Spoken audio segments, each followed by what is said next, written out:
Commander Jake Morrison stood at the bridge window and stared at the stars. They looked different out here, beyond the edge of known space.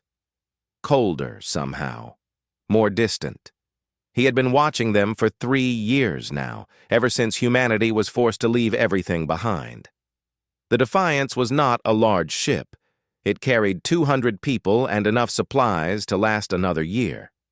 Like the other human vessels scattered across this empty region of space, it served as both home and guardian. They were the Watchers, the ones who made sure humanity's enemies did not follow them into the dark. Jake remembered the day the aliens came. He had been younger then, fresh out of the academy and full of hope. Humanity had just made contact with the Galactic Coalition 5 years earlier. Everyone thought it was the beginning of something wonderful. They were wrong. The Coalition was made up of dozens of alien species. The Valorians looked almost human, but stood 7 feet tall with golden skin and eyes that glowed faintly. They ran everything. The Kreth were reptilian creatures with scales like armor and voices that hissed when they spoke. The Xanthir resembled giant insects with hard shells and clicking mandibles that never stopped moving. At first, the aliens seemed friendly. They offered trade agreements and cultural exchanges. Human colonies spread across new worlds with coalition approval. Universities taught alien languages. Children grew up knowing they were part of something bigger than one species. Then the attacks started. Human freighters were boarded by pirates. Colony worlds faced raids from unknown forces. When humans defended themselves, they were called aggressive. When they fought back, they were labeled dangerous.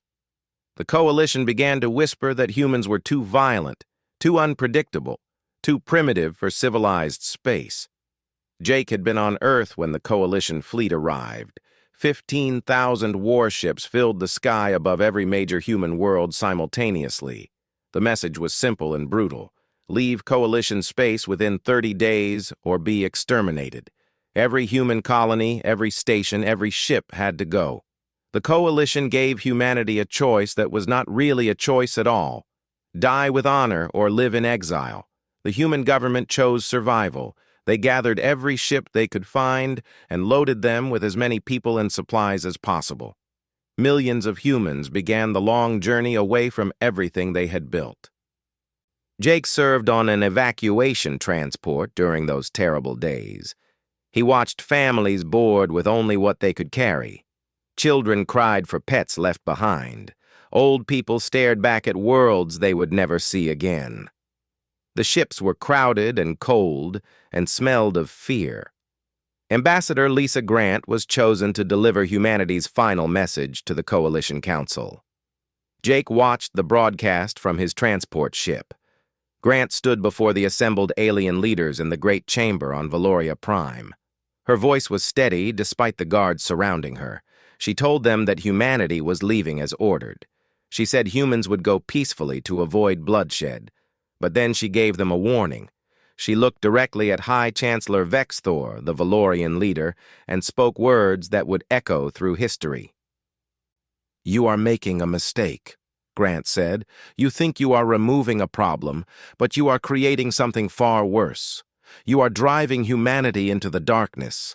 Out there, with nothing to lose and everything to prove, we will become something you cannot imagine. When we return, and we will return, you will regret this day." Vexthor laughed at her. The sound echoed through the chamber. The Kreth delegates hissed their amusement. The Xanthir clicked their mandibles in what passed for laughter among their kind. They thought humans were beaten. They thought exile was the same as defeat. The human fleet jumped to faster than light speed and vanished from Coalition sensors. Behind them, the aliens celebrated. They divided human territories among themselves. Valorian nobles claimed the best colony worlds. Kreth mining companies took over asteroid belts that humans had worked for decades.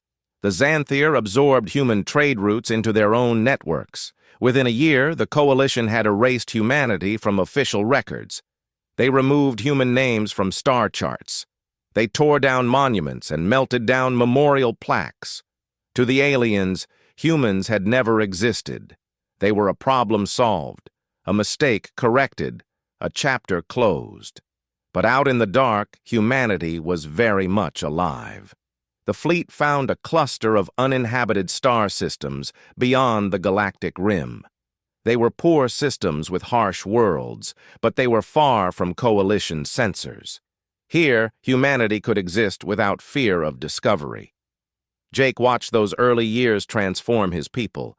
The easy life of Coalition space was gone. Now every person had to work. They built stations from asteroid metal. They grew food in hydroponics bays. They mined ice from comets for water. Children learned engineering before they learned history because survival depended on it. The human leadership made a decision in those first dark months. They would not just survive, they would prepare. Every scientist was put to work developing new technology. Every engineer focused on better ships. Every soldier trained for the war everyone knew would eventually come. President Laura Mitchell addressed the scattered fleet on the 5th anniversary of the exile. Her message was broadcast to every human ship and station. She stood in the command center of the largest station, surrounded by screens showing human faces across dozens of systems. "They thought they could forget us," Mitchell said. "They thought exile was the end of humanity's story. They were wrong. We are building something here in the dark. We are becoming something new. And one day, when we are ready, we will remind the galaxy that humanity does not break. We bend, we adapt, and we come back stronger." Jake believed those words. Everyone did. They had to believe because belief was all that kept them going during the hard years. And the years were very hard. Resources were limited. Ships broke down and parts were scarce. People died from accidents, from sickness, from the simple harshness of life on the edge of survival. But humanity endured. They always endured. Now, standing on the bridge of the Defiance 50 years after the exile began, Jake could see the results of those decades of work. In the distance, construction lights marked the location of the new shipyards. Dozens of vessels were being built there, ships unlike anything the Coalition had ever seen. Jake pulled up a holographic display showing human space. What had started as a desperate refugee fleet had grown into a thriving civilization. 30 star systems now supported human life. Stations or Captain Ben Hayes guided his patrol cruiser through the outer rim of Coalition space. The ship was Valorian-built, sleek and fast, with weapons that could crack a small moon. He had served in the Coalition fleet for 12 years and never once fired those weapons in anger. Patrol duty was boring, but it was safe. Today felt different, though. This was his 4th missing station investigation in 2 months. Command kept saying equipment failures, but Ben was starting to doubt that explanation. Equipment did not fail this often. The mining station appeared on his sensors before he could see it visually. Delta 7, a Kreth operation that processed rare metals from the local asteroid belt. According to records, 43 workers staffed the facility. It should be lit up like a small city, but Ben's sensors showed almost no power output. "Take us in slow," Ben ordered his pilot. "Weapons ready, shields up." His crew looked at him with surprise. They had investigated 3 other silent stations and found nothing dangerous.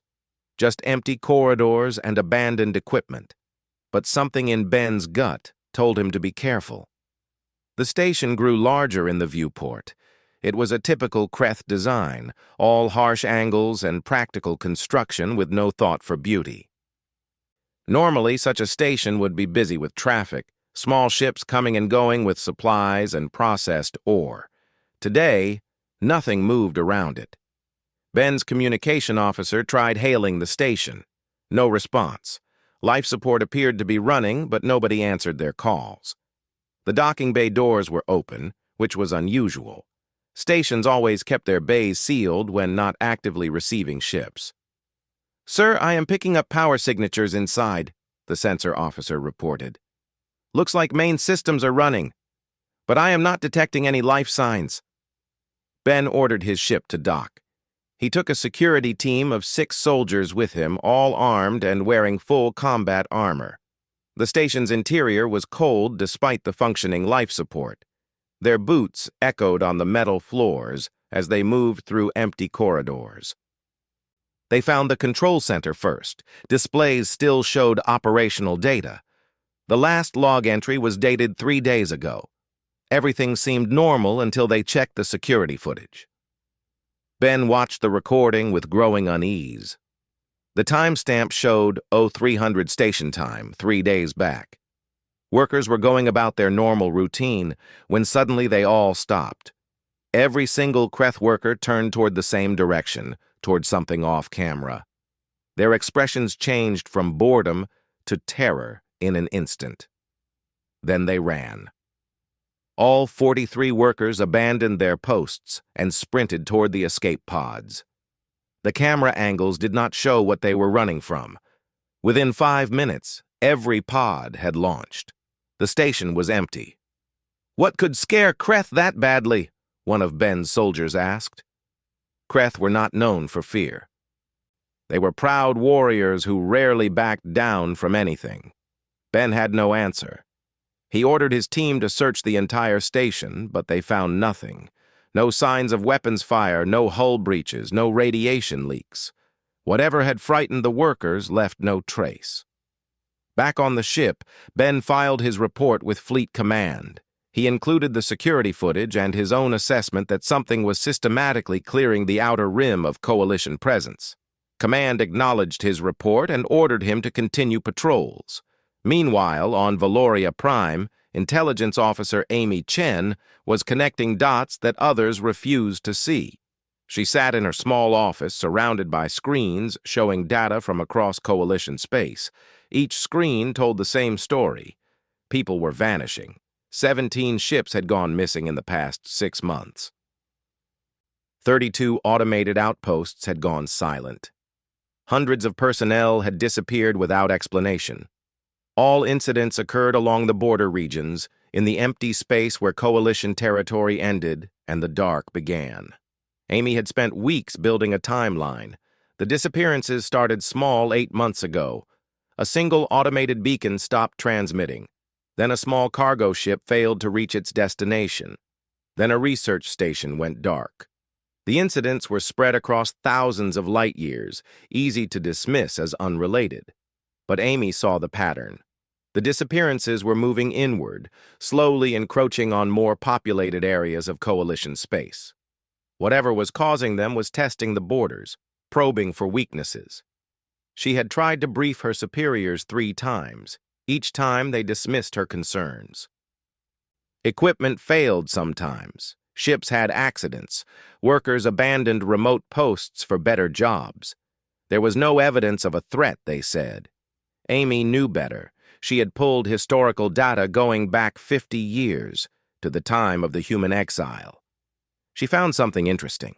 In the 5 years before humanity was expelled, similar disappearances had occurred. Ships went missing. Stations went silent. The Coalition had blamed human piracy back then. What if they had been wrong? What if something else had been responsible? And what if that something was back?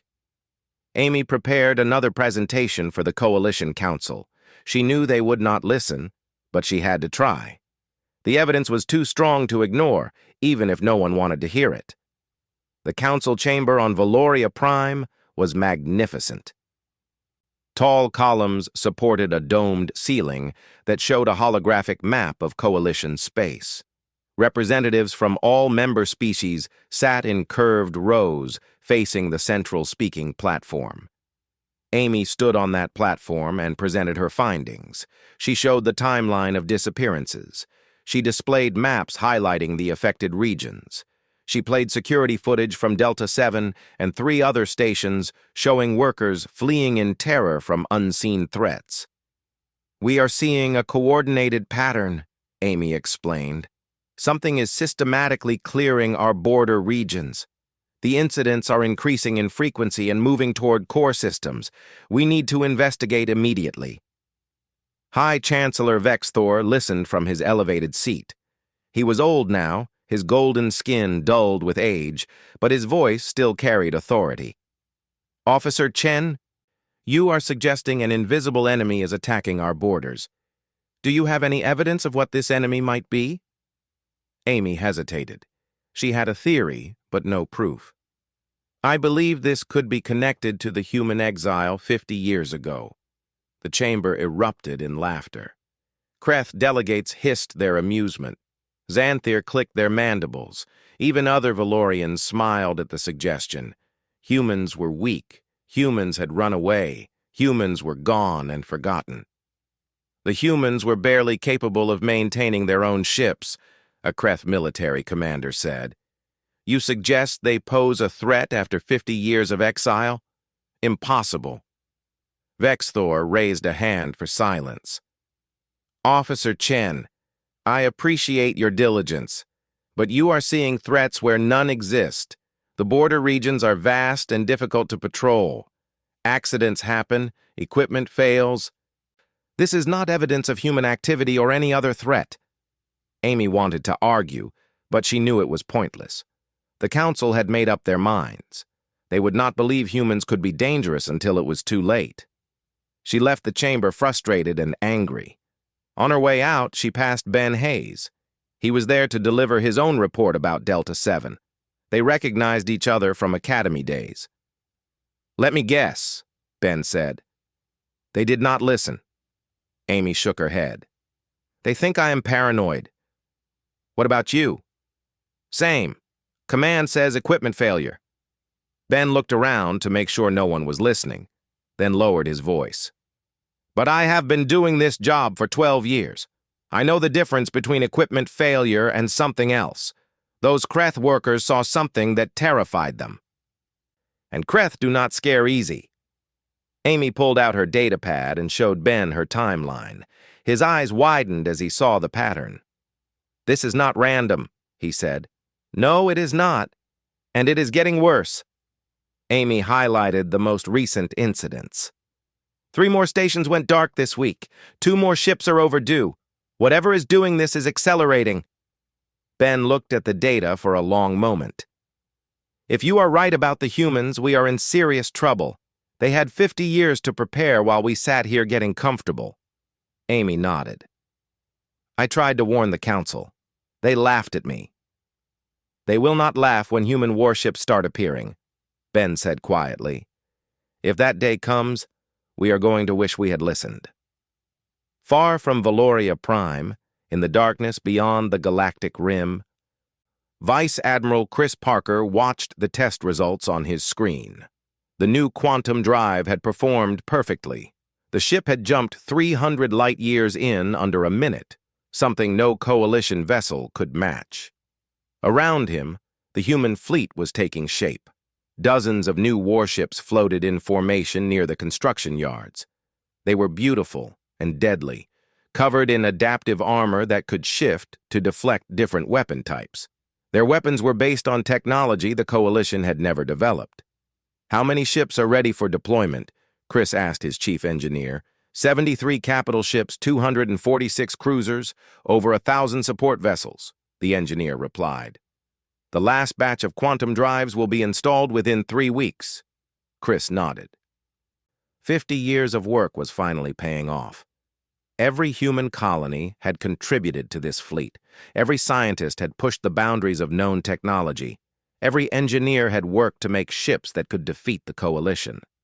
The alarms started screaming across Valoria Prime at exactly noon local time.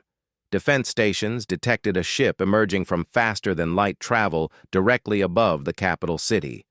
A single vessel, medium-sized, broadcasting human identification codes. High Chancellor Vexthor was in a council meeting when his guards rushed in. "Sir, there is a human ship in orbit. It appeared without warning." Vexthor stood slowly, his aged joints protesting. A human ship? That was impossible. Humans had been gone for 50 years. "Weapon status?" "The ship appears unarmed, sir." "Our scans show no active weapon systems." "Then destroy it," Vexthor ordered. "Sir, It is broadcasting a diplomatic message. They are requesting we receive it before taking action. Vexthor felt something he had not experienced in decades: uncertainty. The humans were supposed to be beaten, scattered, barely surviving in whatever dark corner of space they had fled to. Yet here was a ship, sitting calmly in orbit above the most protected world in Coalition space. "Play the message," he ordered. The main display activated, showing a human woman. Vexthor recognized her immediately despite the years. Ambassador Lisa Grant, the same human who had warned them 50 years ago. She was older now, her hair gray, her face lined with age. But her eyes were the same, hard and unforgiving. "Greetings. High Chancellor Vexthor," Grant's recorded message began. "I am sure you remember me. I stood in your council chamber 50 years ago and warned you that exiling humanity would be a mistake. You laughed at me then. I wonder if you are laughing now." The image shifted, showing the human ship in orbit. "This vessel is the Horizon. It carries no weapons, as your scans have correctly identified. We came here only to deliver a message. The same message I delivered 50 years ago, except now we have the means to enforce it." Grant's expression hardened. "Humanity is returning. We are reclaiming what was stolen from us. You have one standard month to evacuate all territories that belong to humans before the exile. You will also provide reparations for the 50 years of hardship your decision caused. The amount will be calculated and presented to you shortly." Vexthor felt anger rising in his chest. This was ridiculous. This was an insult. A single human ship making demands of the entire coalition. "If you comply," Grant continued, "we will allow peaceful reintegration. If you refuse, you will face the consequences. We do not make this threat lightly, nor do we make it without the ability to follow through." The image changed again, showing 3 coalition military satellites in high orbit. They were unmanned platforms used for communications and early warning detection. "To demonstrate that our capabilities match our words, observe." The human ship, still showing no active weapons on coalition scans, fired. There was no visible beam, no missile launch, nothing the sensors could detect. But all 3 satellites simply ceased to exist. One moment they were there, the next they had been reduced to scattered atoms. The energy signature was unlike anything in coalition databases. Grant reappeared on screen. "You have 1 month. Use it wisely. This is your final warning." The transmission ended. Before the Valorian defense fleet could move into position, the Horizon jumped away. It vanished from sensors as quickly as it had appeared, leaving no trace of its departure vector. The council chamber erupted in chaos. Representatives shouted over each other. The Kreth demanded immediate military action. The Xanther called for defensive preparations. Smaller species representatives looked frightened. Vexthor raised his hand for silence. When the chamber quieted, he spoke with more confidence than he felt. "This is clearly a desperate act by a failing people. 1 ship, 1 demonstration means nothing. They hope to frighten us into surrendering what is rightfully ours." "But sir," a young Valorian officer said, "the weapon they used. We have never seen anything like it. If they have more ships equipped with such technology—" "Then we will destroy them," Vexthor interrupted. "The combined coalition fleet numbers 15,000 warships. Even if the humans have developed new weapons, they cannot possibly match our numbers. We drove them out once. We can do it again." Amy Chen sat in the back of the chamber, listening to the debate. She had tried to warn them. She had shown them the evidence of human activity on the borders. Now, a human ship had appeared in their most protected space and destroyed military assets without breaking a sweat. And still they did not understand. They thought numbers mattered. They thought their old weapons and old tactics would work against an enemy that had spent 50 years preparing for this exact moment. She caught Ben Hayes's eye across the chamber. He was thinking the same thing she was. The Coalition was about to make a terrible mistake. Vexthor called for a vote. The measure was simple: reject the human demands and mobilize the full military might of the Coalition. The vote was unanimous. Even the smaller species who seemed frightened voted yes, probably because they were more afraid of appearing weak than they were of the human threat. Within hours, Vexthor broadcast his response to all Coalition worlds and to whatever humans might be listening. He stood in his formal robes, surrounded by military commanders and council members, projecting strength and certainty. To the humans who dare make demands of the Coalition, Vexthor began, your exile was the consequence of your own violent nature. The territories you claim were forfeited when you left. They belong to the Coalition now. We will not abandon them. We will not pay reparations for enforcing peace and order. He leaned forward, his glowing eyes bright with anger. You sent one ship and destroyed 3 satellites. This is supposed to frighten us? The Coalition fleet could darken your skies. Our weapons could scour your worlds. You are outnumbered, outgunned, and out of time. Vexthor pointed at the camera as if pointing at humanity itself. You want war? Then come and take what you think is yours. Come and try. The combined Coalition fleet awaits you. We will remind you why you fled 50 years ago. We will show you that your place is in the dark, not among civilized species. The broadcast ended. Across Coalition space, military forces began mobilizing. Shipyards went to full production. Defense stations armed their weapons. The greatest military machine in galactic history prepared for war. On Earth, deep beneath the rebuilt city of New Geneva, Fleet Admiral Pete Carson watched Vexthor's broadcast with his senior staff. The command center was a massive room filled with holographic displays showing human fleet positions across dark space. Well, said Operations Chief Kate Morrison, I guess that is that. Did anyone actually think they would accept? Tactical Officer Dan Foster asked. He was young but brilliant, one of the architects of the new human battle doctrine. We had to give them the chance, Carson replied. President Mitchell insisted. We are not like them. We do not start wars without offering peace first. Intelligence Director Ryan Scott pulled up a display showing Coalition fleet movements. They are gathering everything they have, every ship, every species, all concentrating near the old human border regions. They expect us to come from where we left. Carson smiled. It was not a pleasant smile.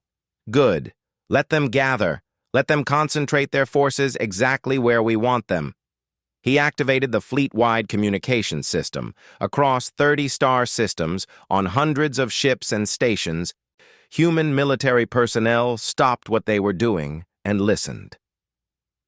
This is Admiral Carson, he began. You all know what happened today. The Coalition received our final warning and rejected it. They chose war over peace. They chose pride over wisdom. They laughed at us 50 years ago, and they are laughing at us now. Carson paused, letting his words sink in. For 50 years, we have lived in the dark. We have struggled. We have sacrificed. We have lost loved ones to the hardships of exile, all because the Coalition decided we were not worthy to exist among them. His voice grew harder. Today, that ends. Today we begin Operation Reckoning. We will show them what 50 years of human determination has created. We will remind them why you never, ever back humanity into a corner. Carson looked at each of his staff officers in turn. Kate Morrison at Operations, Dan Foster at Tactical, Ryan Scott at Intelligence. Each of them nodded, ready for what came next. All ships, prepare for jump on my mark, Carson ordered. Multiple strike groups, multiple targets, simultaneous arrival. We hit them everywhere at once. We show them that our one ship was not a desperate gamble. It was a mercy. It was their last chance to avoid this. He pulled up the tactical display showing 17 Coalition systems highlighted in red.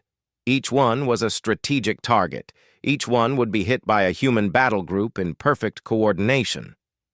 "They wanted to see what we became in the dark," Carson said quietly. "Let us show them. All ships, jump in 5 minutes. Operation Reckoning is go." The human fleet emerged from quantum jumps in 17 locations simultaneously. Each battle group appeared exactly on target, exactly on schedule, with precision the Coalition had never seen before.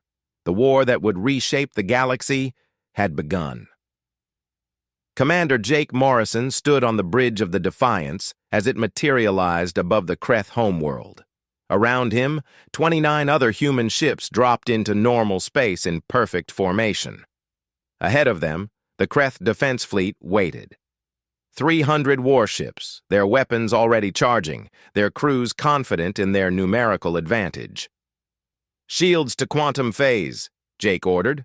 "All weapons ready. Launch all fighters." The Kreth opened fire first. Plasma cannons that could melt through standard armor lit up the darkness. Missile swarms that could overwhelm point defense systems streaked toward the human ships. It was enough firepower to destroy a small fleet. The Kreth weapons passed through the human vessels like they were ghosts. Quantum phase shields, a technology developed in secret laboratories during the exile years, shifted the ships slightly out of normal space. Weapons designed for conventional targets simply could not hit them. The Kreth fleet commanders must have felt confusion turning to fear as their best weapons accomplished nothing. They fired again, pouring everything they had into the attack. The result was the same. The human ships remained untouched. Now it was humanity's turn. The Defiance and her sister ships opened fire with kinetic accelerators. These weapons used magnetic fields to launch projectiles at a fraction of light speed. The rounds punched through Kreth armor like it was paper.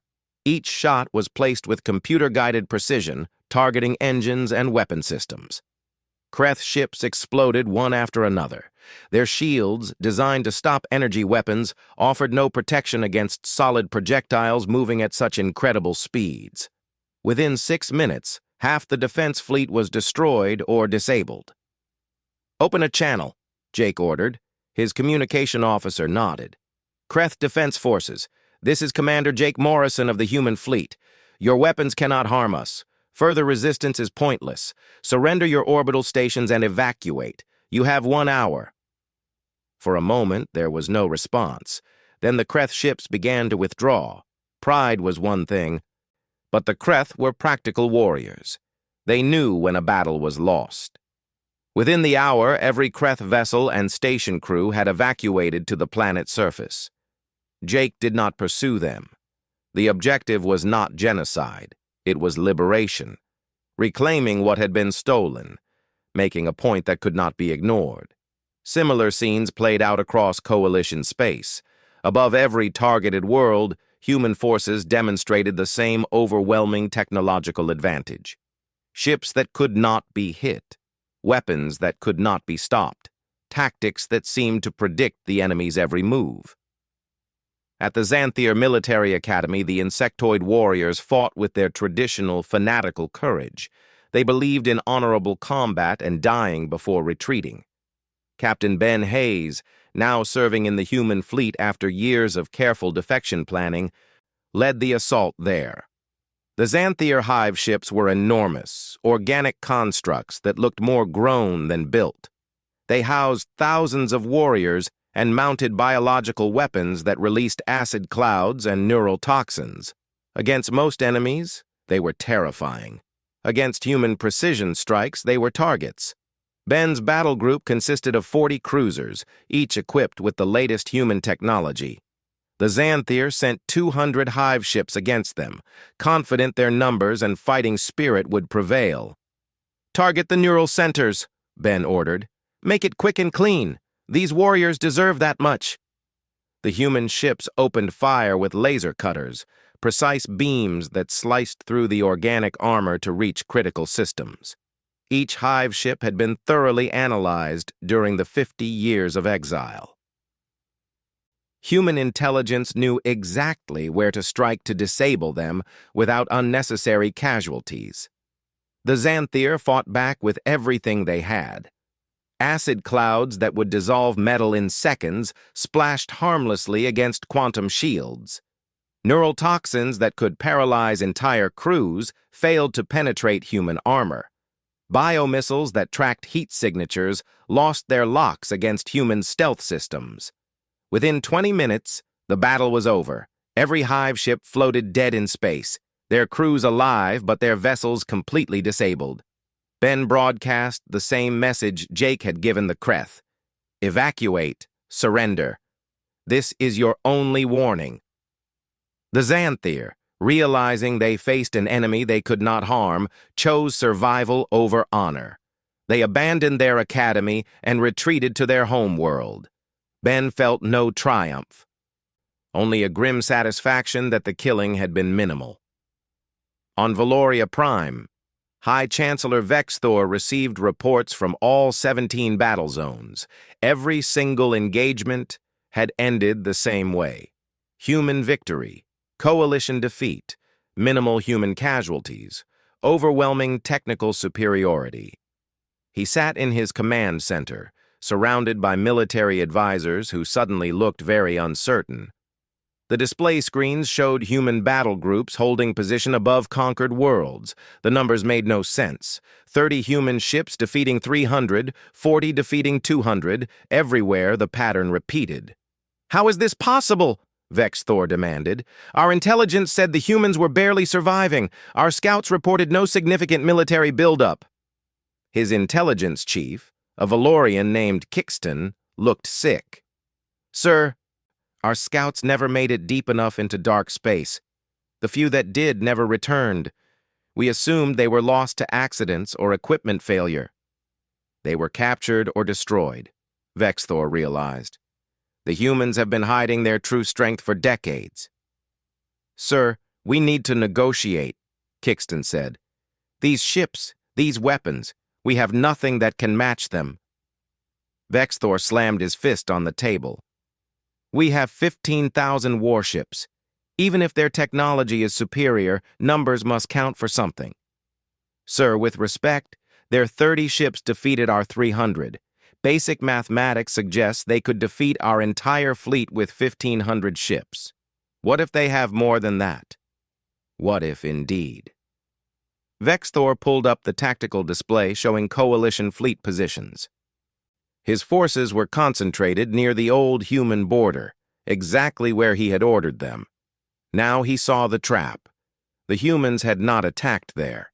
They had struck elsewhere, at targets across coalition space, forcing him to split his forces or abandon worlds to human control.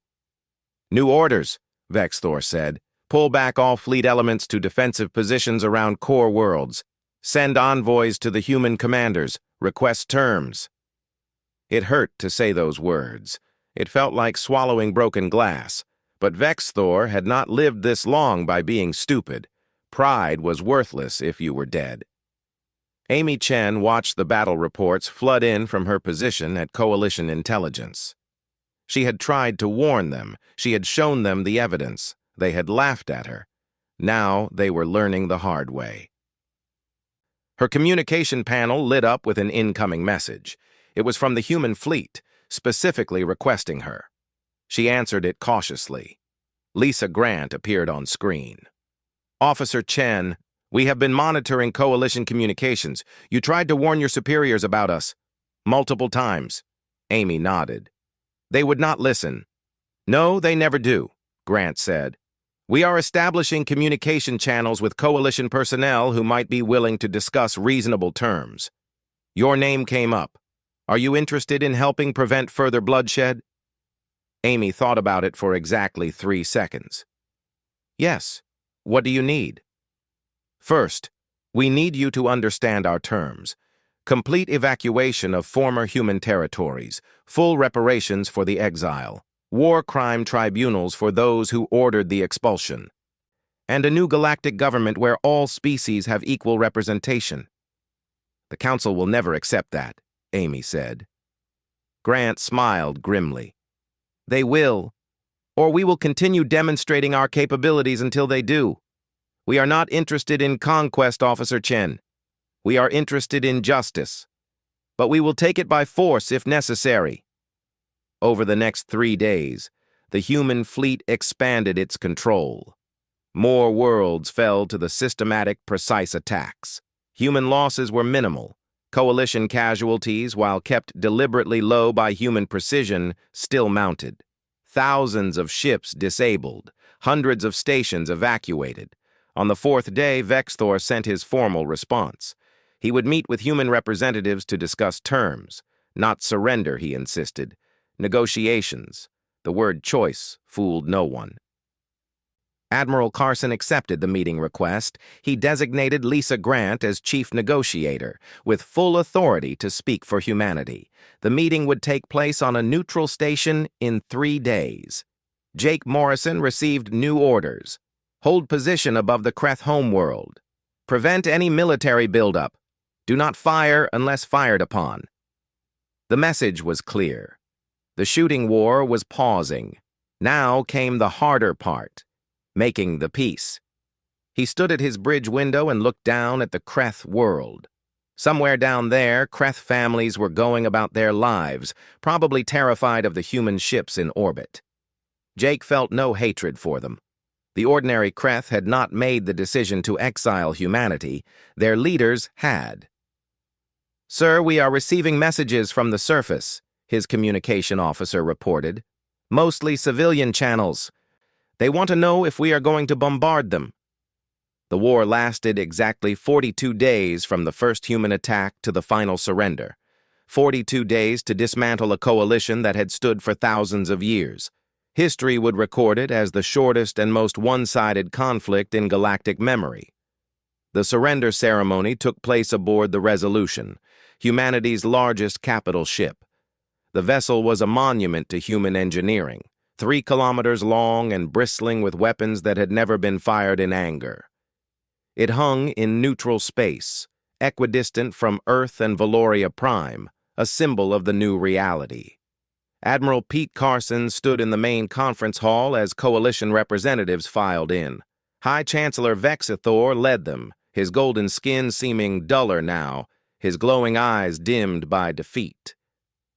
Behind him came leaders from the Kreth, the Xanthir, and a dozen other species that had supported the human exile. They all looked tired, beaten. Some looked angry, though they hid it poorly. None looked ready to keep fighting. The human fleet had proven its superiority too thoroughly for pride to overcome survival instinct. Lisa Grant sat at the head of the conference table. 50 years after delivering her warning in the Coalition Council chamber, she was finally in a position to enforce it. Her hair was completely gray now, her face marked by the hard years of exile, but her eyes were as sharp as ever. "Thank you for coming," Grant began. "I want to be clear about something before we start. Humanity did not want this war. We gave you 50 years of warnings through our border actions. We gave you a final month to reconsider. You chose this outcome, not us." Vexthor opened his mouth to argue, but Grant raised her hand. "I am not finished. You will listen now, just as you should have listened 50 years ago." The old chancellor closed his mouth. Around the table, other coalition representatives shifted uncomfortably. They were not used to being spoken to this way. They were not used to being powerless. "The terms are non-negotiable," Grant continued. "Complete evacuation of all former human territories within 90 days. Full reparations to be paid over the next 20 years, amount calculated based on economic damage caused by the exile. War crime tribunals for all individuals who participated in the decision to expel humanity." "That is excessive," a Kreth general hissed. "You are demanding we surrender everything." "We are demanding justice," Grant corrected. "You took everything from us 50 years ago. Millions of humans died during the exile. Children grew up never knowing a stable home. Entire generations suffered because you decided we were not worthy to exist among you." She stood and walked around the table, stopping in front of Vexthor. "You personally signed the exile order. You personally threatened to exterminate humanity if we did not leave. Now you will personally face a tribunal to answer for those actions." Vexthor met her eyes. For a moment, something like defiance flickered there. Then it died. He looked away. If we agree to your terms, what guarantee do we have that humanity will not simply conquer us? You have our word, Carson said from his position by the wall. We are not interested in empire. We are interested in equality, which brings me to the final term. He activated a holographic display showing a new structure. It looked like a massive station, still under construction. This is Unity Station. When completed, it will house the new Galactic Assembly. Every species will have equal representation. Every voice will be heard. The age of coalition domination is over. You expect us to accept human oversight? A Xanthir leader clicked. We expect you to accept shared governance, Grant corrected. Humans will have one vote, same as everyone else. The difference is that we will enforce the rules fairly. No more driving out species you deem unworthy. No more might makes right. A smaller species representative, an insect-like being from a world humanity barely remembered, spoke up nervously. What about those of us who had no part in the exile decision? We were forced to vote yes by Valorian pressure. Grant's expression softened slightly. We know. Human intelligence has documented which species were coerced and which participated willingly. The tribunals will reflect that. We are not interested in collective punishment. Only those responsible will face justice. The negotiations continued for 3 days. Coalition representatives tried to bargain, to reduce the reparations, to limit the tribunals. Grant and Carson held firm on every point. The humans had spent 50 years preparing for this moment. They would not compromise now. On the 4th day, Vexthor signed the surrender document. His hand shook slightly as he pressed his seal to the holographic contract. One by one, the other coalition leaders followed. The war was over. 6 weeks after the first human attack, the last coalition military forces evacuated former human territories. Millions of aliens packed their belongings and left worlds they had occupied for 50 years. Some left peacefully, others had to be escorted by human peacekeepers. Jake Morrison commanded one of the evacuation oversight teams.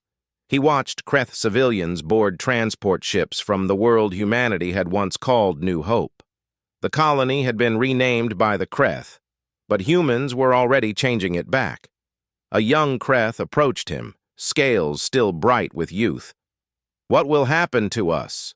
the Kreth asked in broken human language. Jake looked at the youngster. "You will go home. You will live your life. This was not your fault." "But my father," the young Kreth said. "He was part of the occupation government. Will he be tried?" Jake checked his data pad. The name came up with a notation. Minor official, followed orders, no documented abuses. Probably not. He was not a decision-maker. The tribunals are focused on those who made the exile happen, not everyone who went along with it. The young Kreth looked relieved. "Thank you. I know humans have reason to hate us." "We do not hate you," Jake said quietly. "We hate what was done to us. There is a difference.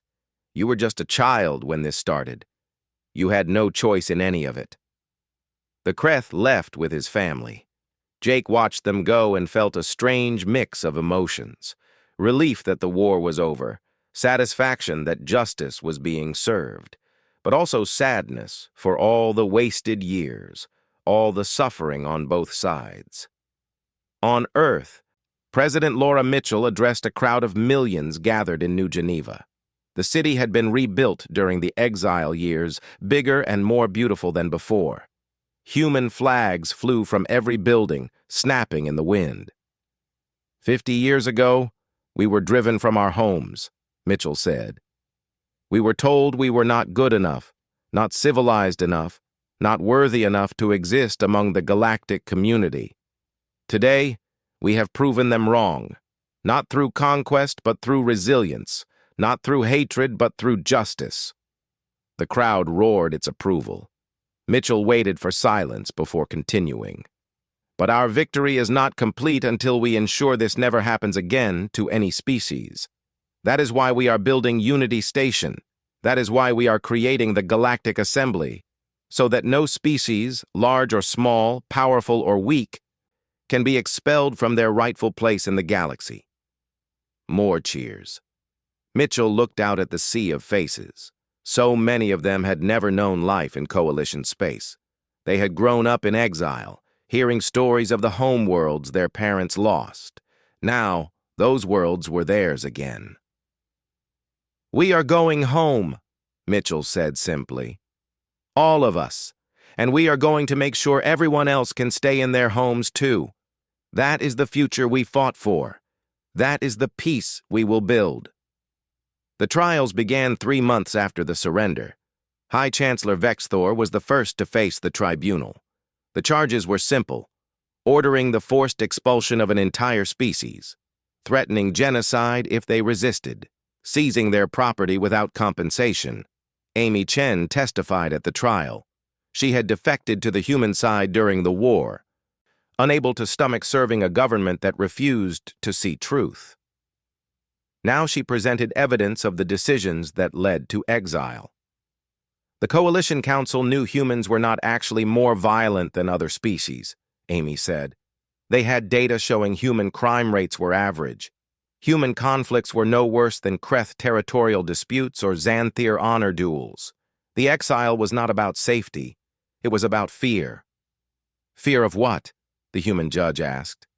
"Fear of competition," Amy replied. Humans were advancing rapidly. In 50 years of contact, they had nearly matched Coalition technology. Another 100 years and they might have surpassed it. The Council, particularly the Valorian leadership, could not accept becoming equals with a species they considered primitive. Vexthor sat silent through most of the trial. When given a chance to speak in his own defense, he stood slowly. "I did what I thought was necessary to preserve order and stability. History will judge whether I was right." "History has already judged," the judge replied. "You lost the war. Now justice will determine your punishment." Vexthor was found guilty on all charges. His sentence was exile. He would spend the rest of his life in a colony on a remote world, forbidden from ever returning to Valoria Prime. It was a deliberate irony not lost on anyone. The same punishment he had inflicted on humanity would now be his fate. Other trials followed. Some leaders were exiled. Others received shorter sentences of confinement. A few, those who had actively worked against the expulsion or tried to help humans during the exile, were pardoned. Justice was served, but it was tempered with mercy. Unity Station was completed 18 months after the war ended. It was a marvel of engineering built by crews from 20 different species working together. The main assembly hall could seat representatives from over 100 worlds. Every species had an equal voice, an equal vote. Lisa Grant was elected as the first assembly president. She stood before the gathered representatives on opening day, looking out at the diverse faces. Valorians sat beside humans. Kreth delegates talked with Xanthir counterparts. Species that had barely interacted before were now colleagues. "This is what we fought for," Grant said. "Not revenge, not domination, but this. A place where every species can be heard, where might does not make right, where no one can be expelled simply for being different." She paused, gathering her thoughts. The Coalition believed in hierarchy. They believed some species were naturally superior to others. They were wrong. Every species brings something unique to the galaxy. Every voice matters. That is the principle Unity Station is built on. The Assembly voted on its first law that day, a protection act guaranteeing that no species could be forcibly removed from galactic society without unanimous consent of all other species. It passed with only 3 votes against, all from hardcore Valorian traditionalists who still resented human victory. Jake Morrison retired from military service and returned to New Hope. The world was being rebuilt, human colonists mixing with a few aliens who chose to stay. He found work as a security consultant, helping train the new multi-species peacekeeping force. One day, he received a message from an old Kreth warrior he had fought against during the war. The Kreth wanted to meet, to talk. Jake agreed, curious. They met in a small cafe in New Hope's rebuilt capital. The Kreth, whose name was Sark, looked older than Jake remembered. "I wanted to thank you," Sark said. Jake was surprised. "Thank me? For what?" "For not destroying us when you could have. For showing mercy when we showed you none." Sark looked down at his claws. "I was part of the defense fleet you defeated. You could have killed us all. Instead, you gave us a chance to surrender." "We are not monsters," Jake said. "We were angry, yes, but we did not want genocide. We wanted justice." "You got it," Sark replied. "And more importantly, you built something better than what came before. The old coalition was corrupt. The strong dominated the weak. Now we have a chance to build something fair." They talked for hours, two old warriors from opposite sides finding common ground. When they parted, Sark offered a traditional Kreth gesture of respect. Jake returned it with a human handshake. Two species, once enemies, now building a future together. Years passed. Unity Station grew and expanded. More species joined the Galactic Assembly. Trade flourished under the new fair regulations. Conflicts still happened, but now there was a forum to resolve them peacefully. On the 50th anniversary of the war's end, a monument was unveiled on Earth. It stood in New Geneva, outside the rebuilt government center. The monument was a black stone wall carved with names, millions of names, every human who had died during the exile years. President Mitchell, now elderly, spoke at the dedication ceremony. "We remember them. We remember the suffering. We remember the injustice. But we also remember that we survived. We remember that we came back. We remember that we built something better than what came before." She turned to look at the monument. "They drove humanity away. We warned them. And when we returned, we proved that strength is not just about weapons and ships. It is about resilience. It is about refusing to give up. It is about building a better future even when the present seems impossible." The ceremony ended with a moment of silence. Humans stood beside Valorians, Kreth, Xanthir, and dozens of other species, all united in remembering the past and honoring the difficult peace that had been built from it.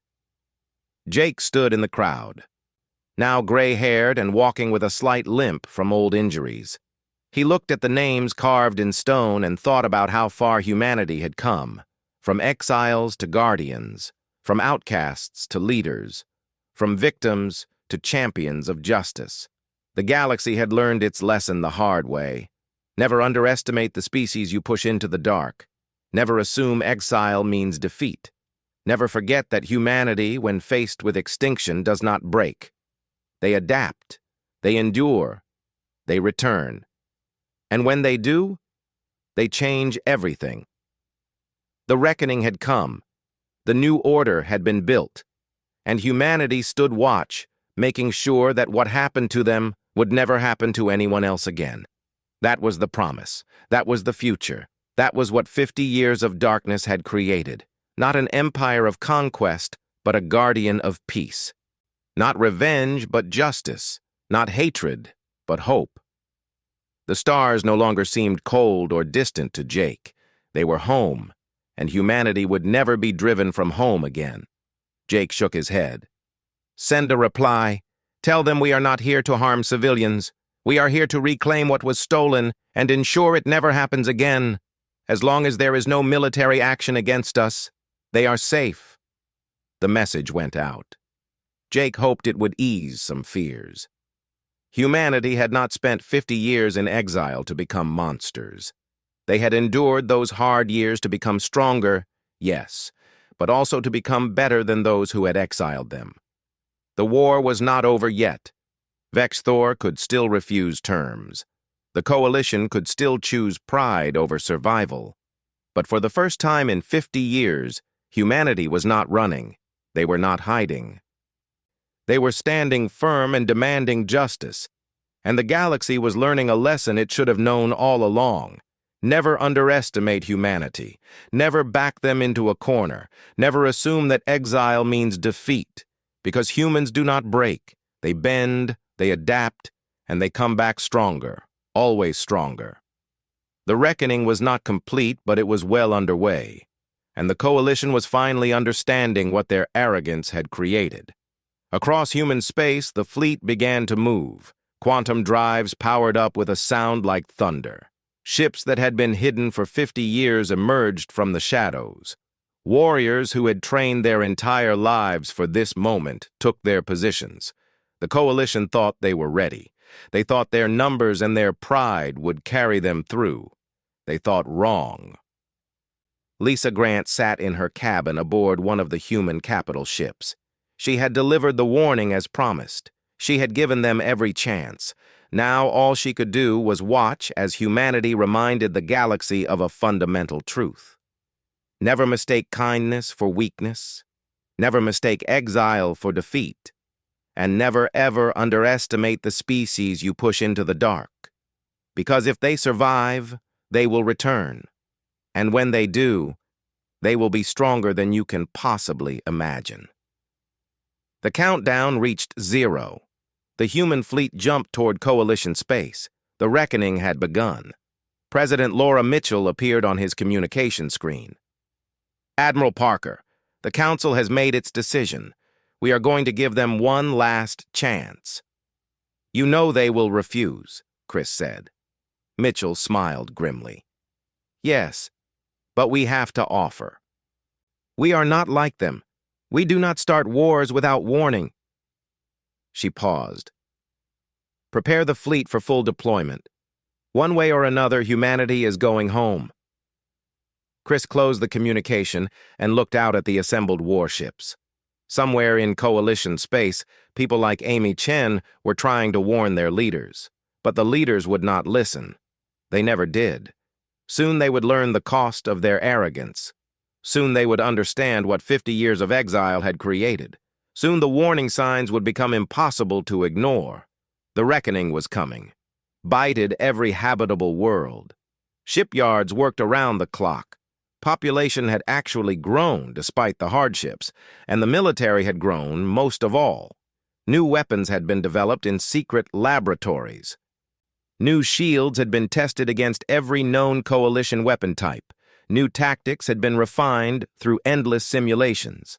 Humanity had spent 50 years preparing for one thing: the return. A message came through from Fleet Command. Jake read it and felt his pulse quicken. The time had come. The new ships were ready. The new weapons were operational. Humanity was about to make its presence known again. Jake looked at the stars one more time. Soon they would not seem so cold or distant. Soon humanity would reclaim its place among them, and the coalition would learn the cost of their arrogance. They had driven humanity away.